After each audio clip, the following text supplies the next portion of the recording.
have a lot of questions, a lot of comments, lots to talk about. So we'll go ahead and dive right in. So good afternoon, everyone. I am Tiffany Feingold. I am co-founder of Guiding Bright Minds. I'm so excited to have you all here today. And I recognize so many of the names, and I know many of you have attended our webinars. And it's crazy to say Guiding Bright Minds launched 2.5 years ago. And since we launched, we have been doing 2 webinars a month. And we still are averaging it goes from 64, we've had up to 324 registrations, so around 140, which to me just sheds the light that we are constantly seeking guidance, direction, information, tools, and resources. And I am a parent of a neurodivergent child and spouse to a neurodivergent husband. So I know firsthand what that is like and what that journey is for parents who have children that have special needs and accommodations that they need. And that's why my husband and I created Guiding Bright Minds, because we want to help parents on their journey. We want to the first thing we did was create a network of providers. So that's the hardest is where do you go to find the tools and resources? How do you know where to find those professionals, why they're doing what they're doing? So I personally interview every single professional that is a part of the Guiding Bright Minds community. So they are vetted, they are qualified, but in, I guess, addition to that, I always tell parents it's also important to interview at least 3 different providers, talk to them, find out what they're about, why they do what they do, and just make sure it's also a good fit for you and your family. It is sometimes trial and error, which I know can be hard, especially on our children, hard for us. Some of those gut-wrenching decisions is like, should I pull my child again? Should I move them again? Should I change providers again? Because there's this change that's happening and it is tough decisions. So I wanted to be a part of that process and saying, first of all, you're not alone, and it's okay to have these questions, and it's okay to dive into where we need to do what's best for our children, and to also provide ourselves grace that it is a learning process, that it changes every day. That one might be successful yesterday with our kiddos is not today. So I'd love to hear from you as well. So on the website, Guiding Bright Minds, there is an area where you can hop on, you can ask questions, comments. I'd love, what other tools and resources do you want to hear about? I'm so excited. I have some new programs that we're kicking off this year. So stay tuned. And right now it is free for parents. So if you want to join as a free parent member, go ahead and log on. If you're a professional and you're not familiar with our community, reach out. So that is it about me. I'm going to go ahead and introduce Shannon Seacrest. So excited to have her. So Shannon has 25 plus years of customer service management and business administration experience in the corporate world, and finished her master's of public administration in May of 2021. She is also a single parent of 2 amazing kids, and it's her son and his multiple diagnoses which brought her to the disability community. She is an avid mentor, trainer, and advocate. Her global expertise is health policies, specifically centering around Medicaid, state waivers, long-term care, and home health care issues. Her passion is systems advocacy surrounding health equity, safety net programs, social justice issues, and ensuring families have equal and appropriate access to services across all state systems. So Shannon, I am going to turn it over to you. So excited to have you today and have this conversation. Thank you. Oh, sorry, it froze there a little bit. Thank you. So I'm Shannon Seacrest, and I actually have 2 children. My 19-year-old son has multiple disabilities. He's actually deaf. He's diagnosed with autism, IDD. He has some pretty extreme behavioral concerns, and so I live it every day. I also have a 16-year-old daughter who has extreme anxiety. She's in a GT program, so she's twice exceptional. She has a condition called trichotillomania, which is pulling a hair, but for her, it's eyelashes. And so again, I see that coin on both sides. And so I live it not only professionally, but from a parental standpoint. And so it's something that I'm just very passionate about. And I'm also very passionate about kids. I do know the adult system. I just prefer the kid world. And that's definitely where I'm much more of an expert in this field. My background, actually, because of my children, I spent the last 16, 17 years in the disability community, and I do embrace that word for my son. It is a disability. And doing health policy. I am a former deputy executive director at a nonprofit, and we worked on health policy. And that included the long-term care, community center boards, Medicaid, anything to do with that field. And so that's where I come into this. And of course, part of that was educational advocacy. And so for me, it doesn't, it's mind, body, spirit. I'm sure most of you know and understand. But today's discussion is just that: Medicaid, CCBs, case management. Oh my, right? It's a big topic and lots to talk about. So I will move along. Feel free to post any questions. Tiffany will be watching. I'll sort of be watching. I'll also pause so that you can ask questions, so that if there's a hot place where you have more questions. I do also have links, so you guys can look at links while we're talking, so that you can look at different things. But so I will go ahead and get us started. Let me get in here.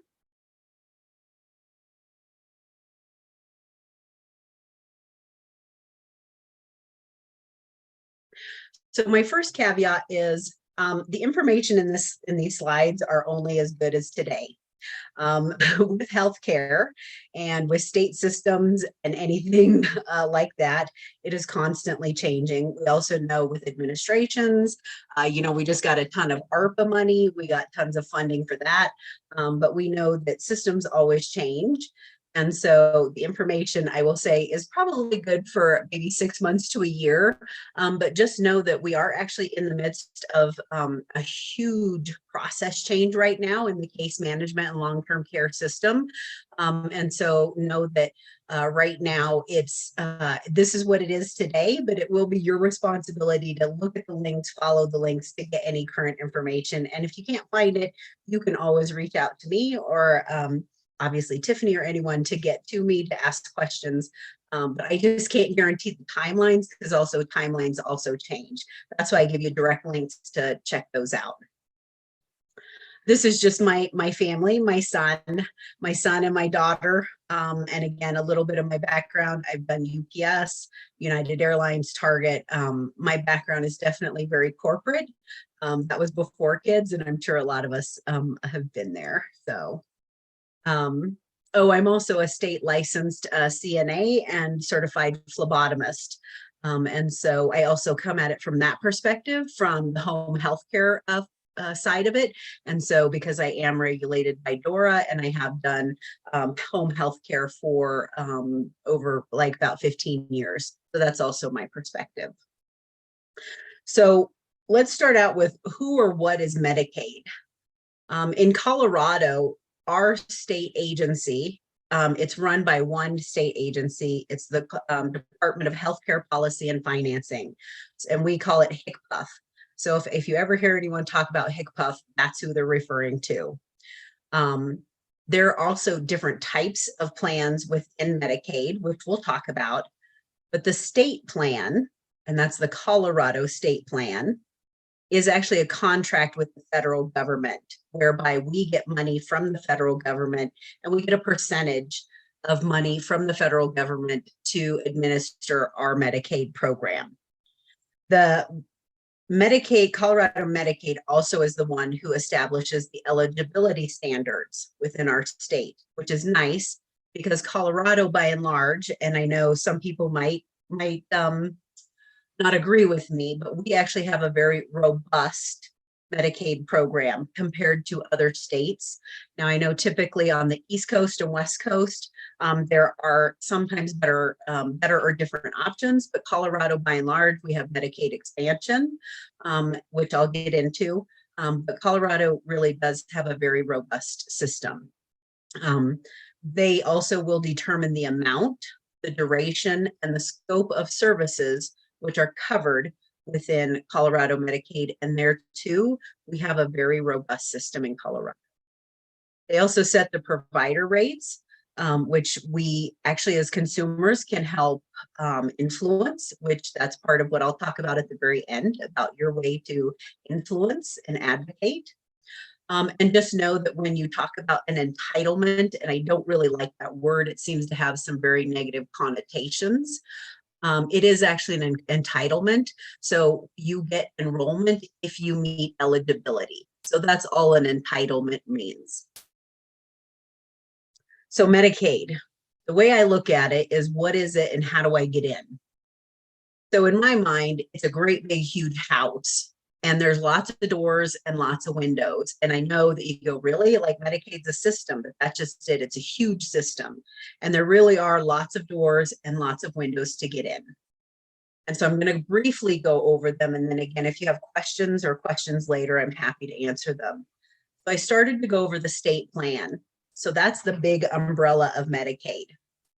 That state plan is administered through the counties. And so they decide or they administer and determine what benefits. They don't determine, they will tell you what benefits the state will provide.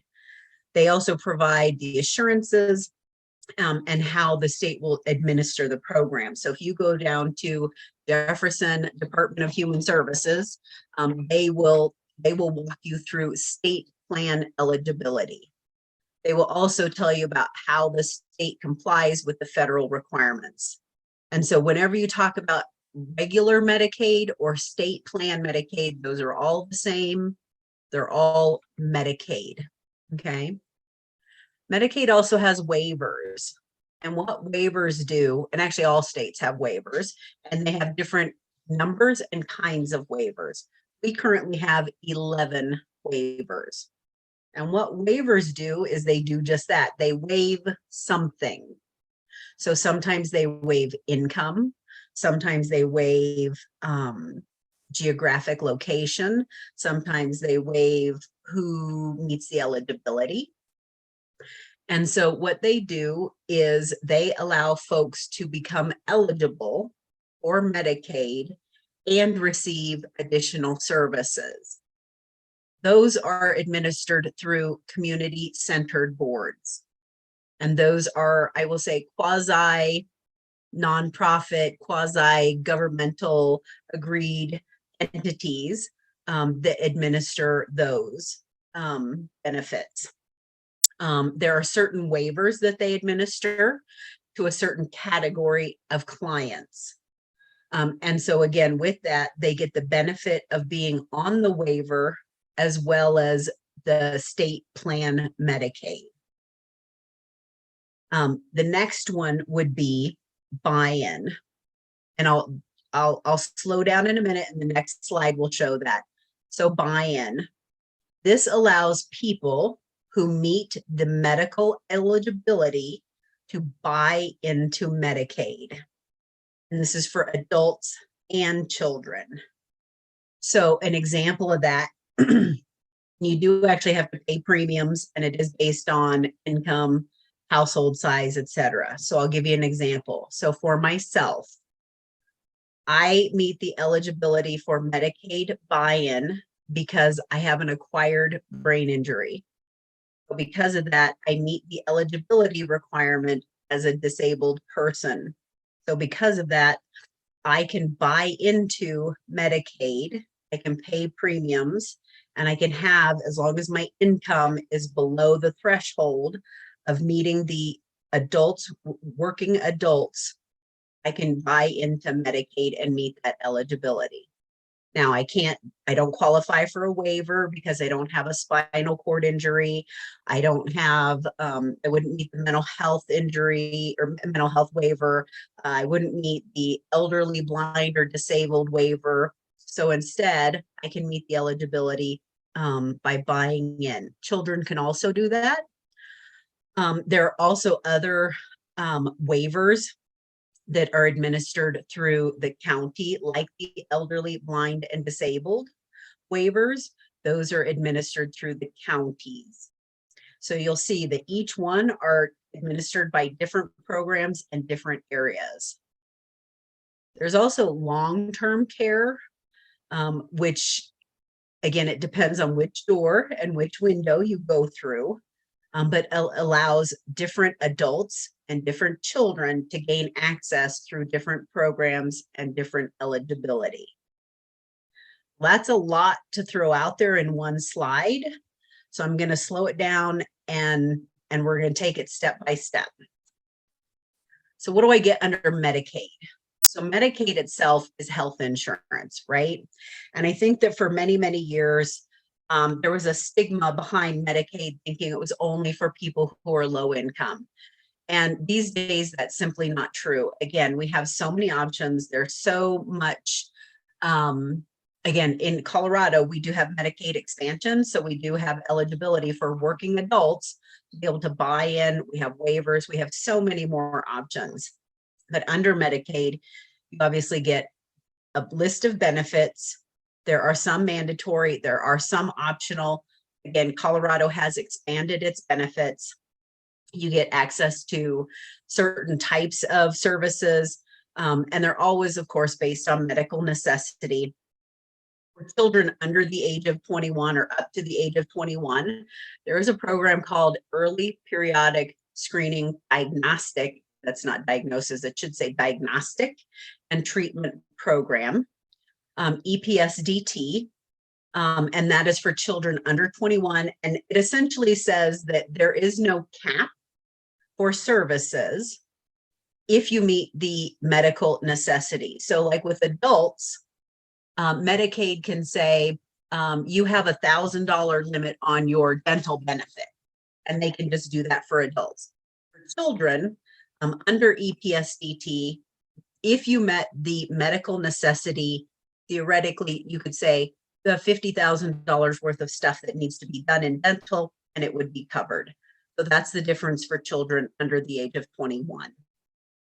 Obviously, there are enhanced benefits for persons with disabilities that go under long-term care. I'll kind of stop there for a moment and see if we have any pressing questions. And then if not, I'll keep going, and hopefully these will build on each other so that each one will start making more sense. If you do have questions, you can put them, there's a Q&A section or a chat. Anyone have any questions at this point? I don't see anything coming through. And I will include links. And so you'll see the links, like I said, so all of this, you'll have the information, so you'll be able to look at and the charts as well. So the next part is just, and this is going to be very, very broad because this is where we can get very wonky and very nerdy, and I'm not going to go there today. But these are broad categories of eligibility. So when you hear somebody talk about MAGI, it's modified adjusted gross income. That is what most people know and understand as low income Medicaid. That is sort of like that traditional, again, what I think of, and forgive me, I'm going to be slightly political, like the Ronald Reagan welfare queen kind of Medicaid. That's how old I am. Just forgive me. That's the image that comes up. But that is certainly not the case. Again, it's the inflation and everything is adjusted. That is certainly not what it looks like today, and that's not what it looks like in Colorado. But MAGI Medicaid is definitely the low income Medicaid. Now, there are also non-MAGI, which is income plus disability, which means long-term supports and services. And so that usually goes up to, but not always, includes folks who would qualify for SSI, which is supplemental security income, And then this is where they would go through the disability determination to meet that eligibility. So it's just saying this is a chart showing who's eligible. So pregnant women and children that have no disability, their income is, it's only determined by income. And then adults with or without dependent children who have no disability. Again, this is the low income Medicaid. It's at 133%. FPL is federal poverty level. And then for long-term supports and services, it would be either older adults, adult and children with disability, and this is where you can meet the buy-in requirements. And so again, this is where some of its income and asset and medical needs. Oh, I'm sorry, this is not buy-in. This is again the LTSS, the long-term supports and services. The next one is buy-in for people with disabilities, and this is actually up to 450. So you can see the difference between somebody who is on low-income Medicaid would be at 133%. When you're on the buy-in, you can actually earn up to 450% of the federal poverty limit with disregards, which again, I won't go into, with disregards to be able to qualify to do the buy-in. And again, the link is at the bottom. So if you have questions, it is there. This is also just a chart. It's the same chart. Yeah, I see. Questions. Yeah, go for it. Okay. Yeah. Does this mean if my child has a disability, she will be kicked out or kicked off the low income Medicaid? She just recently qualified for disability. So I always want to say, one, I don't know your personal situation, so I can't give just a straight across the board answer. I would say with Medicaid, it is typically income based. So again, it would be based on, and children, it's based on the parental income. And so if your child qualified for Medicaid, it was either because of your income or because they met the eligibility through long-term care. And so if they met it, unless something changed, I don't know why they would lose it. But that's something where, again, depending on how and where you met it, you would need to think about, as your situation changes, what that would look like. So I don't know if that's the perfect answer, but if you had a question, you could always reach out to me. This is basically the same chart. This just gives you dollars and figures to it. It does not include, this is just for MAGI. It doesn't include the buy-in program. And then the link is at the bottom. But it shows you that, you know, it's still fairly low. I mean, $770, that's nothing, right? So that is still very low income. This is again, this is non-low income. So this is again for elderly, blind, disabled, for Medicare. You can be a dual eligible, Medicare and Medicaid. My mother is actually a dual eligible. And so she is on the elderly, blind, and disabled waiver. And because she is on that waiver, she actually has Medicare and Medicaid. And so she's actually called a dual eligible. And so you can meet that criteria as well. You can also have low income subsidies. You can do the buy-in, long-term care, children's. So there are different benefits and different, so these are all the doors and windows. So that's why I laugh when people talk about Medicaid, because to me, Medicaid is no longer just that one vision of simply low income. Also know that if you qualify for SSI, through Social Security, you automatically become eligible for Medicaid. So let's go back and talk a little bit about waivers and what do they waive and why. So again, Medicaid waivers are approved by the federal government every 5 years. They're on a 5-year rotation, and they allow those states to waive certain rules. And this, and all of these bullet points can be seen as either honestly pros or cons, depending on if you're part of this demographic. And so what it does, it allows the state to either expand the coverage to a certain group of people, meaning, so if we had a waiver that was intended for, like right now, we had one for spinal cord. If they wanted to say, well, it's not just spinal cord injury from, and I'm just making this up, car accidents, but it's spinal cord injury from a skiing accident, right? I mean, it could be anything. So they can expand the coverage. They can also make benefits available to certain groups. So we have done this in that, say there is a population that we want to serve, say in Grand Junction or Pueblo or La Junta. What it allows is, if we know that there is a very specific group that needs support, they can expand it to have that demographic covered. However, they can also limit the coverage to only include. And so again, like the spinal cord injury waiver, and they've actually changed the name, and I'll get to it on another slide. But it was only for people with spinal cord injuries, right? So if you had any other kind of injury, you didn't qualify. Or again, mental health, it's only for people who have mental health qualifications. So if you don't have that, then you don't qualify for it. What's also nice about waivers is it allows our programs to run a demonstration project.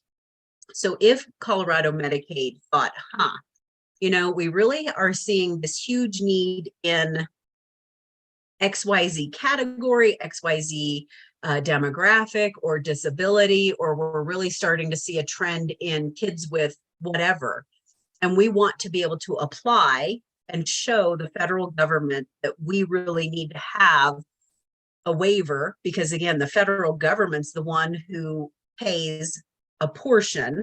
Usually in our state, it's usually up to 50% of the cost. If we want the feds to pay for it, a demonstration allows us to test it for a while and actually show that it is fiscally responsible. It does what it says it's going to do. It meets the targeting criteria, and it helps the folks it's supposed to help. So it does also do that. The last bullet here is it does offer consumer direction in some of the waivers. And by consumer direction, I mean, in some of the waivers, like CDOS is consumer directed attendance support and services. And then IHSS is in-home support and services. That's another thing. If I have acronyms and I don't say them, you get to charge me $1 because I will try and spell them all out or say them all out. This program allows CDOS, allows for me to be able to control the budget. So under my waiver, if the budget under my waiver, and I'm going to try and do this quickly without getting too weedy. So if in my budget, in my waiver, I have $35,000, I don't literally get $35,000 in my hand, but what it does allow me to do is it then allows me to be the hiring agent, and I can hire whomever I want. I could hire my next door neighbor. I could hire my teacher. I could hire my cousin. I could hire my kid as long as they're over 16. I can hire anyone I want. I can also set their rates, again, as long as they're reasonable and within Medicaid.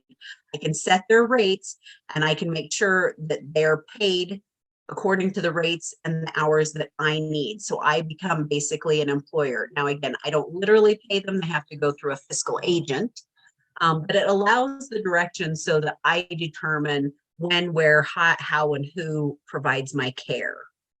So that is one of the services that's offered in some of the waivers. Now, some of the cons of the waivers are they're not entitlements, right? So just because you have a disability does not mean that you get to be on the spinal cord, right? I have a brain injury. That doesn't mean I get on the spinal cord waiver, or I don't get on the mental health, or I don't get on the elderly, blind, and disabled. I'm not entitled to those. Waivers also have participation caps. I know that when we first moved here, the Children's Extensive Services waiver had a cap, and there were kids who were waiting to get on it. Adult waivers, the DD, developmental disabilities waiver, has probably a 10-year wait list for adults to get services in Colorado. So there are caps and there are wait lists. Also, just because you get on the waiver doesn't mean that you'll actually get to use the services. Many times, just like in all professions, teachers, healthcare, whatever, there aren't services, there aren't providers, there aren't whatever. And so just because the benefits are there doesn't mean that you actually get to use them. And then again, once all the slots are filled, there is a wait list. And in some states, I know I looked at like Ohio, they have a 20 and 30 year wait list for their adult waivers. So that's where I compare, like ours are 5 to 10 for adult, theirs are 20 to 30. So just know that. And again, the link at the bottom will talk about the long-term supports and service. This is just going to quickly go over the adult, and HCBS is home and community-based service waivers. So the single entry points, which are the SEPs, they do the brain injury, the community mental health, and this is the complementary and integrative health waiver. That's the old spinal cord, but now it's complementary and integrative health, and the elderly, blind, and disabled, EBD. Those are run by the single entry points, the counties. The community center boards, they run the waivers that are designed for the developmentally disabled, anyone who would meet that criteria. And just know that also we no longer talk about IQ when we talk about DD, we talk about at what level people are functioning. So again, this is where I say those are the CCBs and quasi-governmental. So they do the DD waiver and the SLS, Supported Living Services waiver. If you want to know about what are in the waivers, all of the fun things that if you want to know about waivers, that link is also at the bottom of the page. Children's waivers, we have 4 of them. They are the CLLI, which is the Children with Life-Limiting Illness waiver. This is for children who are truly, and again, I want to be careful because I don't know the exact wording, but this is for children who are at risk of like hospitalization and death within like 6 months to a year, something very critical, right? It's terminal. So that's the CLLI waiver. Children's Extensive Supports waiver. My son was on this waiver for a short term before he became an adult. It is typically for children with, again, behavior issues, who have just the constant behavior, that kind of thing. TERP, CHRP, Children's Habilitative Residential Program waiver. So this is for children who need an out-of-home placement. So children who are behaviorally challenging to the point that they need an out-of-home placement. The good thing about this waiver is, at least in my lifetime in Colorado, is before, when I first moved here, you used to have to relinquish your parental rights and give your child up and say you were a horrible parent, and give up your rights and say, I can't do it. And now you no longer have to do that. Now you can be on the waiver, retain your parental rights, use it just like anyone else. Now it's just they're trying to build the list for getting providers. And then the CHCBS, so you'll see that there's one for children and one for adults. So children's home and community-based services. This waiver is for children who are medically complex, who would need, well, we don't do 24-hour, but who need pediatric nursing, right? Who need that extensive 18-hour full coverage pediatric nursing and G-tube and trach and heavy medically based. So not behavioral and not cognitive, but definitely medically based. And again, that chart is at the bottom of the screen if you have questions, but I'll pause if there's a burning question there. You know, we did have a question earlier, you know, on the Sure. chart that was there. Yeah. What's the difference between adults and parent caretakers? So it would be like myself versus somebody who was just an adult. So again, you think of the way they always look at households, right? So they break it up into household. So if you look at down at the bottom, it talks about how many people are in the household. And if you're, and this is where I don't want to get too weedy. So because my son, I'll give you an example. So because my son has a disability and he meets the eligibility for Social Security, right? Supplemental Social Security Income, SSI. Because of that, he's actually considered his own head of household. So he's considered a house of one. So then when I go to meet eligibility, then it becomes a house of myself and my daughter. So then we're only a house of two. And this is where it kind of gets wonky in that you have to think about what category and where you fit. And this is where I want to say, like, this is why I never want to answer personal questions because I don't know the nuances of all of your eligibility, all of your household, all of your how you would meet criteria. I also want to say one of the things, and this is another, I'm going to throw some weeds in the mix here. One of the things that Colorado offers is for parent caregivers or even family caregivers. Under home health, if you are a caregiver and you provide care for your child. So my son needs help with all of his activities of daily living and all of his IADL. So any instrumental activities. So anything that he needs help with.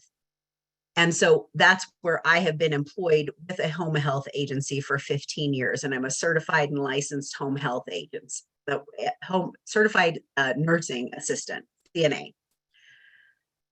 In Colorado, we are only one of 3 states that allow parents to do that and actually get paid to do that as long as, again, you go through school, you meet the criteria, you do the CEUs, your license, blah, blah, blah, right?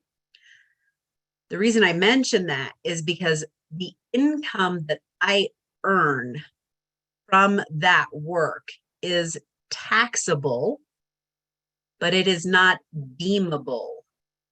And what I mean by that is deemable means that it does not count towards my eligibility for Medicaid. And that's where it helps out families. And that's where, again, you start thinking about parents and caregivers and relatives and adults and eligibility and all of these lovely little ways that you can interweave your eligibility in Colorado. And where I say Colorado really has a very robust system of meeting eligibility for Medicaid. And so again, I think I'm a good example of being able to meet our family's needs and utilize the system again to provide as a single parent, care for my children and make sort of a living. We'll go ahead and finish and then go into the rest of the questions. Yeah, go for it. Go ahead. Do you want to do another one? Let's go ahead and finish. I think they're right. Yeah. And so I'm done with waivers. So again, so the chart's at the bottom. So if you have any questions, it'll tell you everything you need to know about waivers, children's waivers.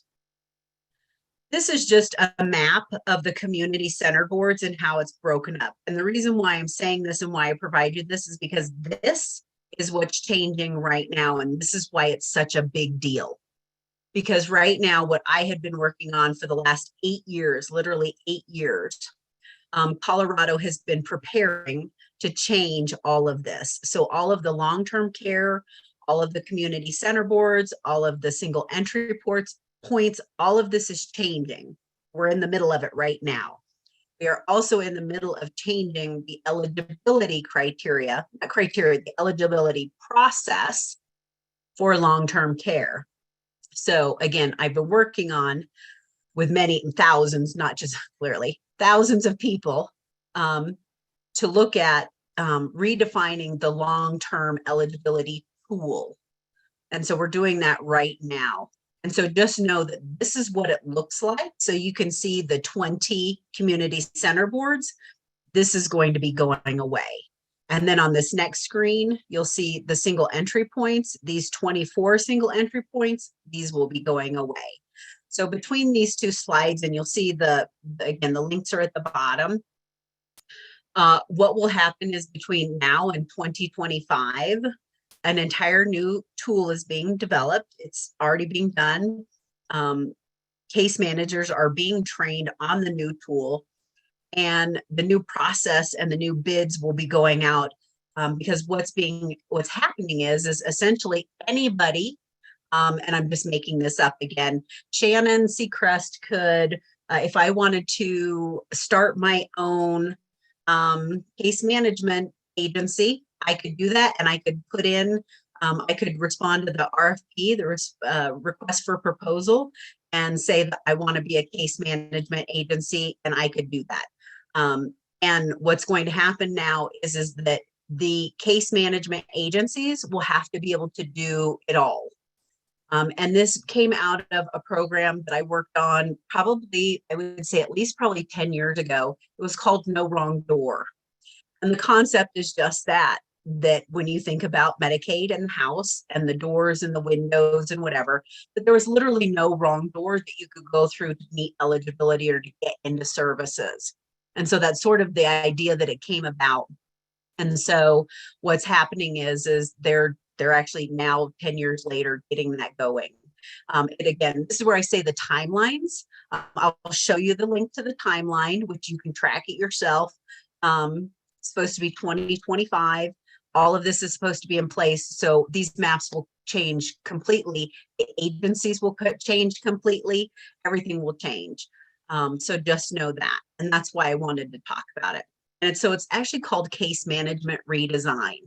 And I'm not going to go into this because this is, again, this could be a whole week-long training if we really wanted to go there. But Case Management Redesign really came out of the notion that Colorado needed to get away from a lot of the conflict that was going on, because what was happening is agencies, as a case management agency, they were also service providers. And so occasionally what would happen is a case management agency would unintentionally or intentionally refer only to their providers rather than referring clients to other providers. That obviously is a conflict if you're not referring to just a list of people. You're only referring in-house. It's that nepotism kind of thing. And so there's a lot of reasons why the case management redesign is happening. So again, I'm not going to go into it. Again, link is at the bottom of the page, but it's really to simplify the access, to have that no wrong door, to remove the silos, to allow people to navigate the system more easily. Now that's better said, I mean, hopefully that's the idea. It's also to, again, you'll see down that very last sentence, it also is because the federal government is the one who actually is requiring that we meet the criteria for conflict-free case management. And this is how we're going to do it. So if you want to learn more, I would say go to that link. This is actually a really, really very cool tool. If you click on the link at the bottom of this, well, if you put in this link, this tool is a real-time tool.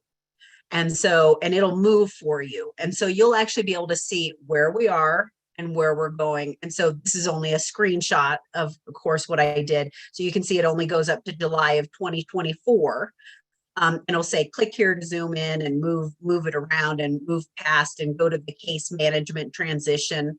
But it'll give you a real-time sense of what's going to happen. And so you can see we're already in, if we're looking at April 23, we're already in the case management curriculum development, which I've helped work on.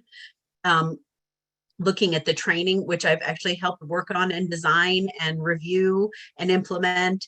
Again, look at if we need state plan waiver changes, if we need federal approval for all the changes, and then looking at any rule changes that would be needed for any of the waivers, and then the RFP. So that's the request for proposal. That's where they're getting ready to put out the request for proposals to see which case management agencies want to apply.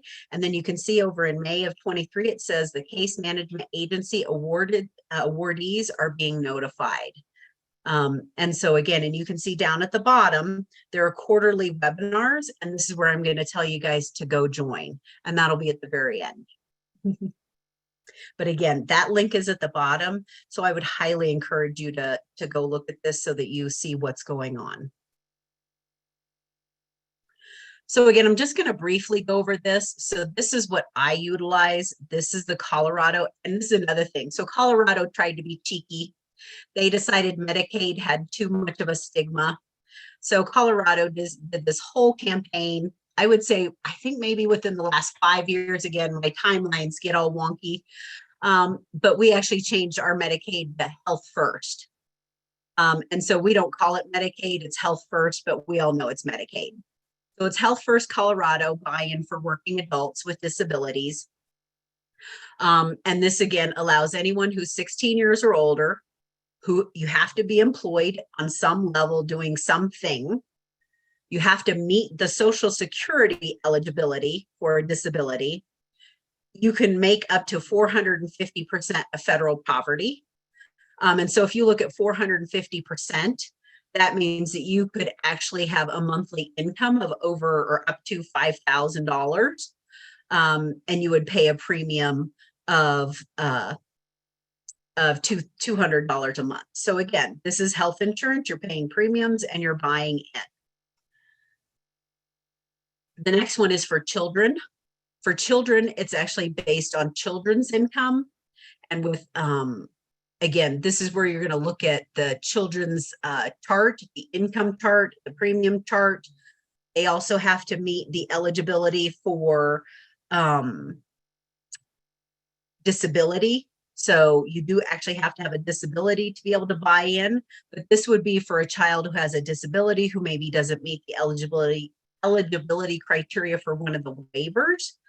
And so again, this gives you all the federal poverty information. And again, the links, and this has all the information. This is one of the programs I just threw in here because I think it's something that most people never hear about. It's a really cool program, and it can help folks who really need help. It's called HIBI. It's health insurance buy-in, not health insurance like Kaiser or whatever. It's to help for Medicaid. And so what it does is if you are a person who in your household, so like with my jobs, so because I have 3 jobs, seriously, I do. I have 3 jobs. So my one company offers, I think it's Kaiser. So just say I took my health insurance through Kaiser. And yet my son also qualifies for Medicaid.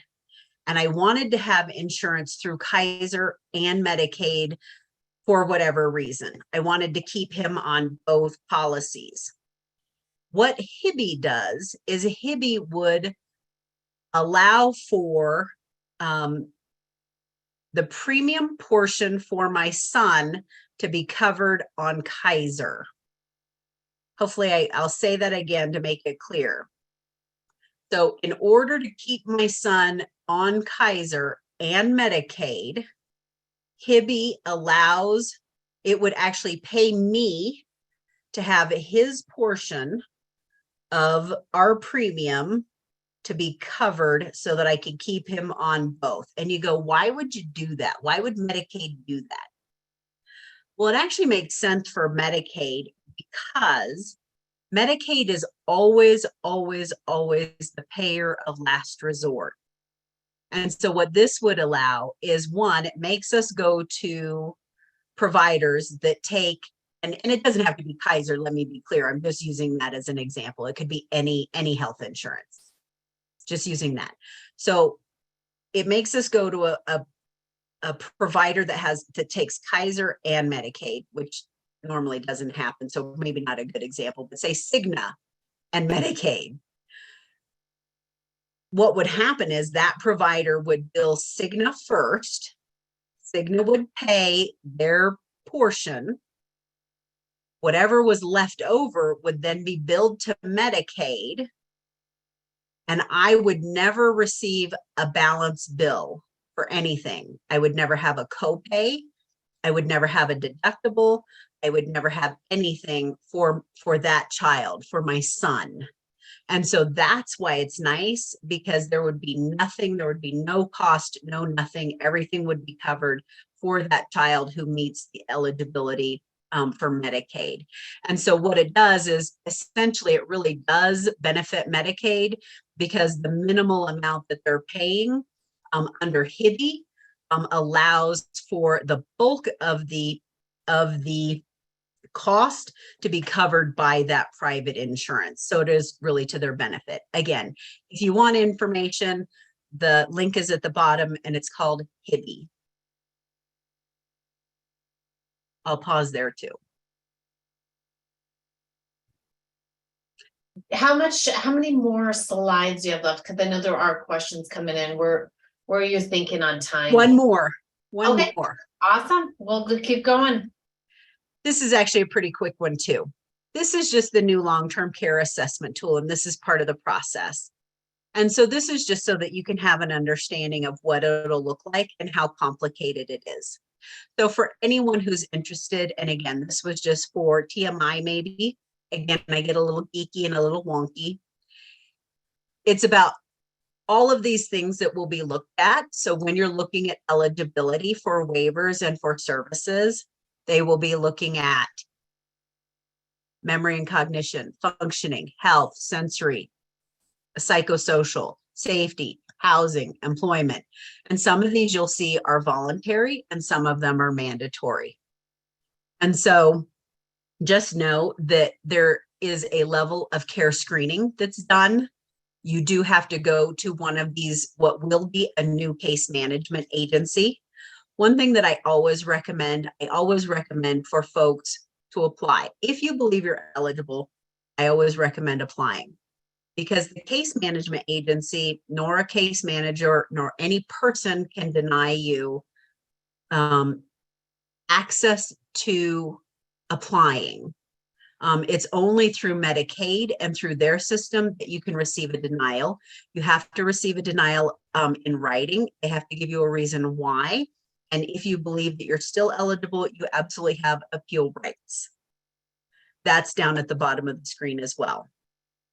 I just wanted to give you this list because I want you to know that there are some very cool things that you can sign up for. This one is actually, and I'm going to click on it so that you can see it. This is HICPUF. This is their Office of Community Living, and it will take you to their website. And they actually say, how do you want to get involved, right? And so right here it says sign up for the long-term supports and services stakeholders communication list. And there's one of them. And then the other one is the one underneath it, which says sign up for newsletters. Okay. The gentleman who runs this list his name is Don Berry. You'll get on Don Berry's list and you can see, and this is where I geek out, all of the things that you can find out about. And I can say I've done probably about 75% of these. So again, if you had questions about these, I can tell you about all of them. But so these are all of the programs that are run through Medicaid. And so if you had questions about CICP, is the Colorado Indigent Care Program. If you want to learn about Community First Choice, I used to chair. If you want to learn about the PIAC, which is the Program Improvement Advisory Council, I used to be on. School services, that might interest some of you. I saw you were with schools. If you want to learn about substance abuse, if you want to learn about whatever, You can see case managers if you want to learn about whatever, ARPA money, where did all of that millions and millions of dollars go, right? At the accountable care. There's just tons and tons of information. And so if you're interested, and you can see the Office of Community Living right in the middle of the screen has one that's sort of all encompassing. It has long-term supports, the home and community-based, IDD, intellectual and developmental disabilities, older case management, all of that. You can sign up for as many as you want, honestly. There's no limit. And so I would just highly encourage you to do that if you're interested and you want to know.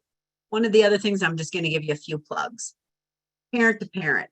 If you're a parent of a child birth to 26, again, I used to work for, I used to be on their board. I still mentor through parent to parent. It's an online support for parents, again, just to know and get to talk and ask questions and network. PADCO, which is Parents of Adult Children in Colorado, is usually 14 and up. It's the same thing, just adult children. The other thing that I would recommend is if we want to change systems, I would say find a bill tracker. I don't care who it is, which organization. I just picked this one. One, I used to work for them, but also I think it's good. It's easy to understand. Also, CCDC only tracks bills that are related to people with disabilities or that affect people with disabilities. Now, obviously, we get 600, 700, 800 bills each session. These are specific to disabilities, but you can see exactly what they're for. Language for insurance, school mental health assessments, consumer rights for juvenile whatever, right? Parental time, remedies for persons, Prater Willies. Just find a bill tracker so that you can follow and understand what's going on with bills. The last one, get involved. There are so many commissions, committees, boards. Again, I think that if you can get involved, please do so. And so again, those are the places to get involved. All right, lots of good information there. So much details. So let me go ahead. I want to let everyone know that I did put in the chat the link for the community center boards, because I know there were some questions about Douglas County, Denver. All of them are detailed on that link that I put in there. One of the questions that came in is, are the RAEs replacing the FEPs and the CCBs? No. So the RAEs, which are the regional accountable entities. So the RAEs are different than, so the RAEs are actually responsible for the medical side, the medical and behavioral health.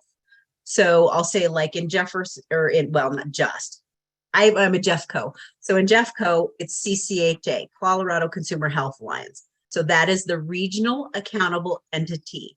They are the ones who run all of the medical and behavioral health case management for folks who are on Medicaid.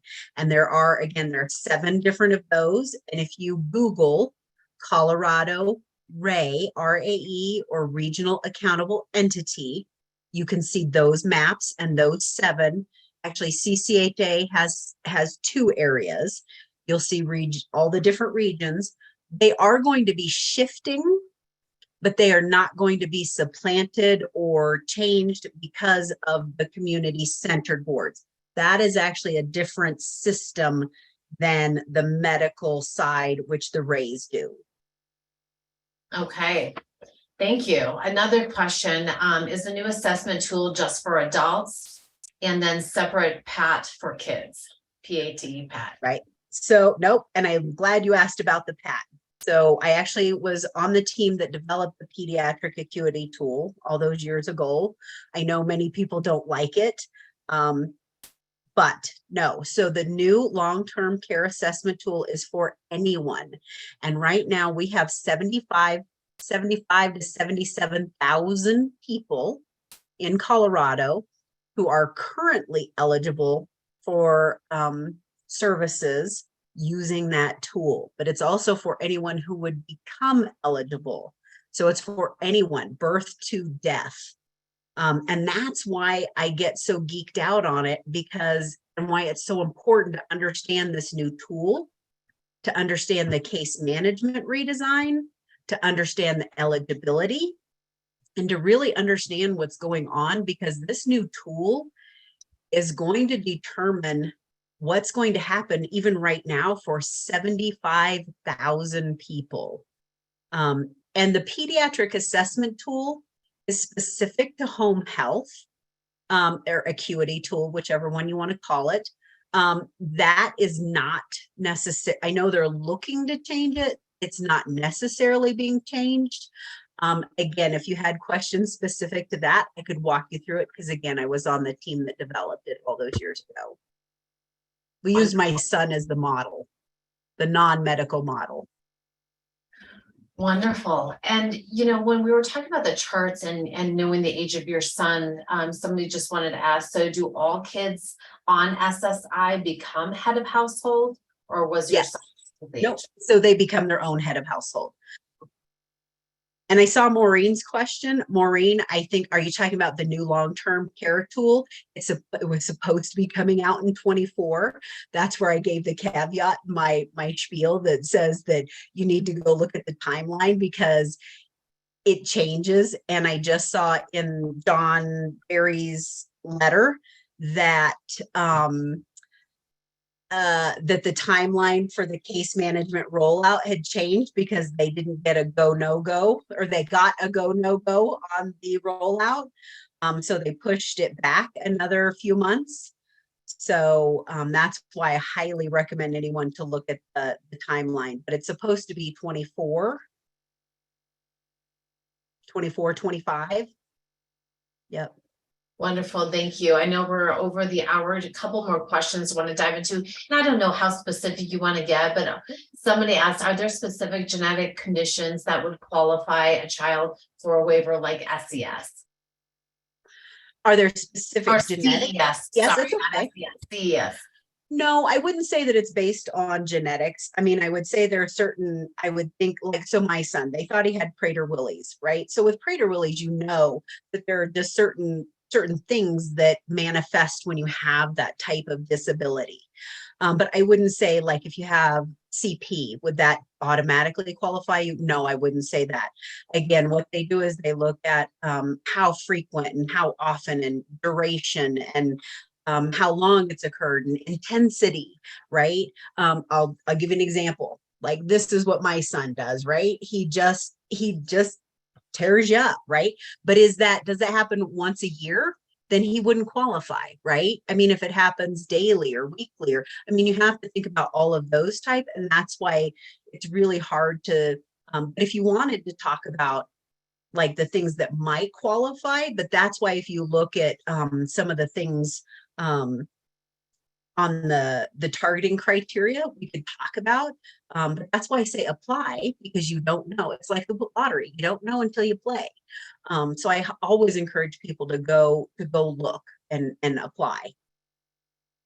All right.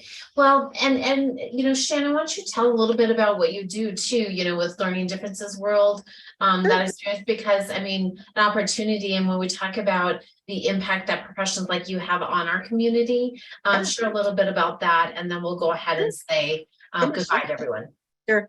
So, you know, it's funny. I have been doing educational advocacy for probably about the last previously, and then got back into it the last 6 years, because what would happen is at my last job, people would be denied DME, they'd be denied whatever, and they'd say, oh, and by the way, my kid got suspended or expelled, or whatever, they're not getting whatever.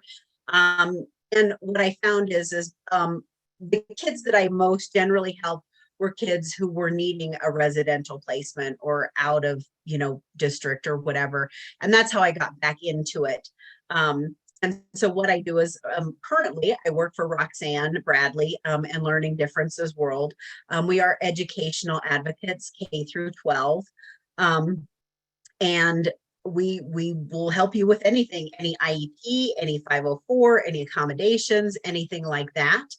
And there are 3 of us. We have a contractor, Aurora, Right now, Roxanne is not taking clients, so it would be myself or Aurora.